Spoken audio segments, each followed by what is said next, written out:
Você aí que trabalha o mês inteiro, a sua empresa fatura bem, mas na hora de fechar o caixa, né, de fazer o fechamento mensal ali, não sobra dinheiro, sobra pouco, quase nada. Fica aqui nesse vídeo, eu vou separar aqui de uma forma bem rápida e objetiva algumas medidas básicas e cruciais aí para você cuidar do caixa da sua empresa e fazer a rentabilidade aparecer no final do mês, né? De nada adianta faturar muito, mas não ter caixa. É viver sempre apertado ali e não entender para onde o dinheiro está indo. Eu vejo aí que muitos empresários, né, acreditam não, eu estou fazendo certo, eu já estou cuidando disso. E aí quando a gente começa a avaliar e fazer algumas poucas perguntas, ele não está fazendo o básico. Então eu quis trazer aqui nesse vídeo o básico, tá? Vou tentar ser rápido e depois ao final eu vou colocar um viés tributário aqui, que é um gerador de caixa na empresa e que para esse ano de 2026 é um fator determinante aí, inclusive com prazo, tá? Para ser atendido. Então muita atenção no que eu vou falar para o final, porque isso pode ser relevante aí caso você ainda não esteja com isso na pauta do segundo semestre de 2026 para sua empresa, tá? Todas as outras questões servem para qualquer período, tá, gente? Mas o que eu vou falar no final é importante agora para o segundo semestre de 2026. Então vamos lá, o primeiro ponto, né, que é básico, né? E aí a pessoa vai falar, pô, é isso que você vai falar? Isso todo mundo já sabe. Eu também achava que todo mundo sabia, mas nem todo mundo, tá? Então veja, separe a pessoa física da pessoa jurídica. Qualquer pequena confusão que você fizer entre os seus gastos pessoais, aquilo que estiver no caixa da empresa, não vai te permitir ter uma leitura correta da geração de caixa no final do mês. E aí você vai se basear em parâmetros errados, em informações equivocadas. Então, isso é básico e é o primeiro. Separe a conta da pessoa jurídica da conta da pessoa física. Né? Estabeleça um prolabore. Prolabore tem tributação alta, né? Ou faça uma distribuição de dividendo mensal aí dentro daquele lucro previsto, mas não misture a pessoa física com a pessoa jurídica, tá? Primeiro ponto.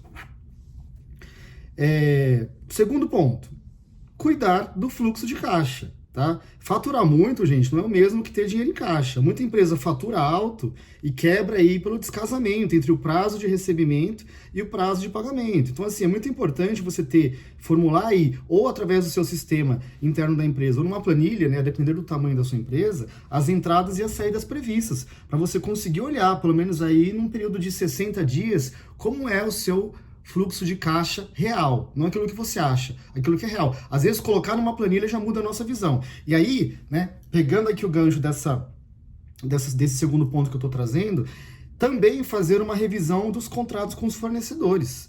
Né? Às vezes a empresa, você vai paga o fornecedor em 15 dias e recebe do seu cliente em 60 dias. Seu caixa vai estar sempre apertado.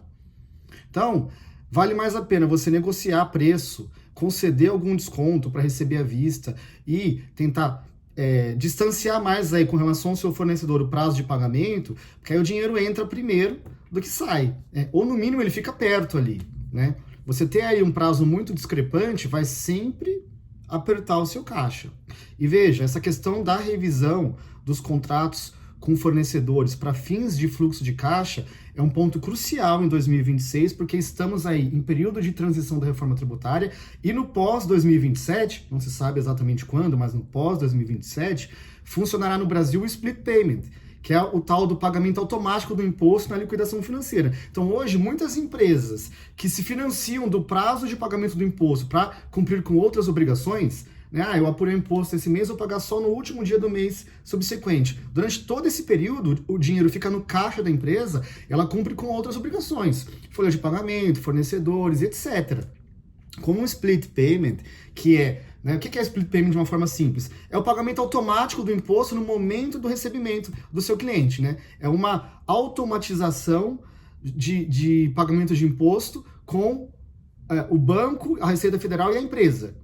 Aí aquele dinheiro que você usava no seu giro, que era do imposto, não vai ter mais. Então é muito importante ter isso em vista, porque isso, para quem não se atentar para esse ponto, empresas vão quebrar, tá, gente? Empresas principalmente as empresas que têm um caixa muito apertado aí e que usam o dinheiro do imposto para cumprir outras obrigações. Muito importante, tá?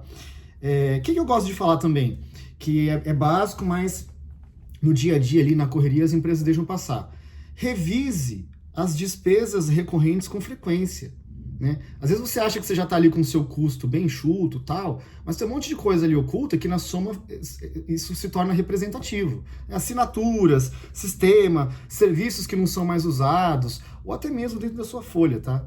Entenda se você está adequado aí àquilo que é a realidade da empresa no momento, né? Porque às vezes você vai postergando, você não percebe que isso está limando seu caixa e talvez uma medida aí que fosse adotada com antecedência te desse mais fôlego aí, com certeza evitaria maiores prejuízos. Então, revise despesas recorrentes com frequência.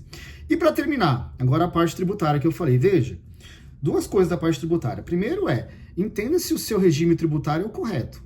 Estou cansado de ver aqui empresas que eram para ser lucro real, né, porque tem margem pequena, e ficam ali no Simples Nacional achando que o Simples é sempre mais barato que tudo. Não é.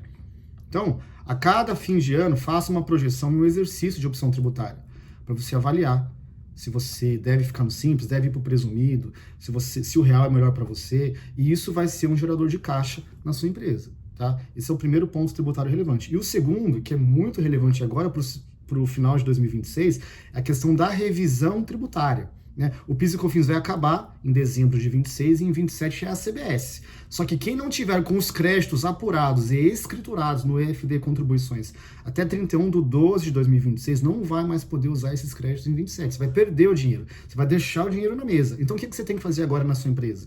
Do ponto de vista da revisão tributária? Olhar, fazer uma análise, entender, olha, eu tenho essas oportunidades aqui, tá? E dá para fazer isso de forma conservadora, eu tenho essas oportunidades aqui, vou mapear e vou escriturar até o final de 2026 para eu poder usar em 27. E imposto é caixa, ainda mais agora com split payment e outras mudanças tributárias da reforma. Então, se você quiser uma assessoria com relação a isso, meu WhatsApp sempre fica aqui no início da descrição do vídeo, vai falar diretamente comigo, eu vou ter o maior prazer de te atender, tá? Agora, gente, principalmente para essa parte da revisão tributária, tá? O pessoal acha que isso é um tema antigo, não é. Tem oportunidade, e se não olhar agora, em 2027, não adianta chorar, tá bom?